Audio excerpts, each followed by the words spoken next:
இறை இயேசுவில் எனக் அன்பார்ந்தவர்களே, நம் ஜீவனுள்ள தேவனின் உயிருள்ள வார்த்தைகளை தினமும் கேட்பதன் மூலம் உங்களுக்கு நன்மையும் ஆசையும் உண்டாவதாக. இன்றைக்கு நம் உள்ளத்தில் ஆண்டவர் பேச விரும்புகிற திருவசனம் எசாயா 54 அதிகாரம் 10 திருவசனம்.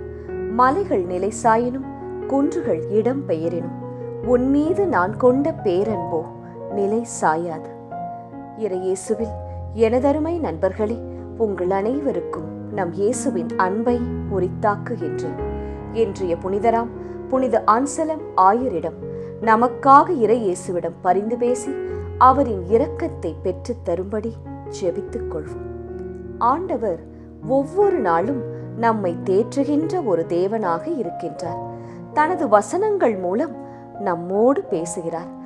அவைகளுக்குள்ளாக நம்மை நிலைப்படுத்துகிற ஒரு ஆண்டவராக, நமது போராட்டங்களில் நாம் சோர்ந்து போகாத விதம் பலப்படுத்துகிறவராக, சோர்விலிருந்து நம்மை காக்கின்றவராக நமக்கு வழிகாட்டுகிறார்.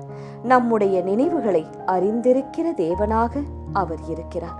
சரி, இன்று தேவன் இயேசு நம்மோடு பேசுகின்ற வசனம் என்ன? மலைகள் நிலை சாயினும் குன்றுகள் இடம் பெயரினும் உன்மீது நான் கொண்ட பேரன்போ நிலை சாயாது என்கிறார். நன்றாக கேட்டீர்களா நண்பர்களே? மலைகள் நிலை சாயினும், அதாவது நிலை பெயர்ந்தாலும், அடுத்தது குன்றுகள் தன் இடத்தை விட்டு பெயர்ந்து போயினும், என் மகளே, என் மகனே, நீ கலங்காதே. உன்மேல், உன் குடும்பத்தின் மேல் நான் கொண்டிருக்கின்ற பேர் அன்பு அது நிலை சாயவே சாயாது. மலைகள், குன்றுகள் என்று நாம் சிந்திக்கும் போது நம் நினைவில் வருவது என்ன?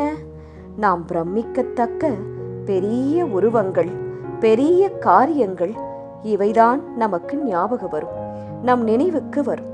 இவையெல்லாம் தன் ஸ்தானத்தை விட்டு நகர்வது என்பது நடக்காத காரியம்.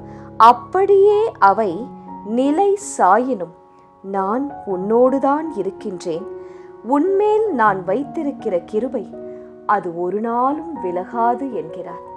ஆண்டவர் நம்மோடு தன் சமாதானத்தின் உடன்படிக்கையை வைத்து போயிருக்கிறார். என் சமாதானத்தை என் பிள்ளைகளுக்கு கொடுப்பேன் என்று கூறியிருக்கிறார். அதனால் எந்த ஒரு கடினமான சூழ்நிலையிலும் நம் இயேசுவின் அன்பும் சமாதானமும் நம்மை விட்டு விலகவே விலகாது. இப்போது நீங்கள் கடினமான சூழ்நிலையில் இருக்கலாம். உபத்திரவத்தின் பாதையின் வழியாய் கூட செல்லலாம். கண்ணீரின் பாதையாய் கூட அவை இருக்கலாம். பலரால் ஒதுக்கப்பட்ட நிலையில் கூட நீங்கள் தற்போது வாழலாம். கைவிடப்பட்ட நிலையில், முட்கள் நிறைந்த பாதையில் நீங்கள் நடக்க நேரிட்டாலும், எப்படியாய் உங்கள் வாழ்க்கை இருந்தாலும், இன்று இயேசு உங்களுக்கு கொடுக்கிற வார்த்தை, உன்மீது நான் கொண்ட பேரன்போ நிலை சாயாது என்பது. அவர் நம்மோடு செய்த உடன்படிக்கை ஒரு நாளும் மாறாது. அவர் நம்மேல் மனது உருகுகிற தகப்பன். நிச்சயமாய் ஆண்டவருடைய கிருபை, பாதுகாப்பு உங்களை காத்து நடத்தும்.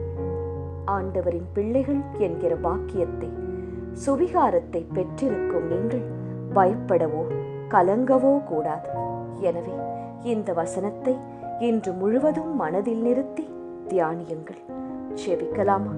இயேசுவே, உமக்கே துதி, கன, மகிமை உரித்தாக்குக. இயேசுவே, எத்தனை பெரிய மலைகள், எத்தனை அகன்ற குன்றுகள், அவை இடம்பெயர்ந்தாலும் எங்கள் தகப்பன் நீர் எங்கள் மேல் கொண்டுள்ள பேரன்பு ஒரு நாளும் விலகாது, ஒரு நாளும் எங்களை கைவிடாது.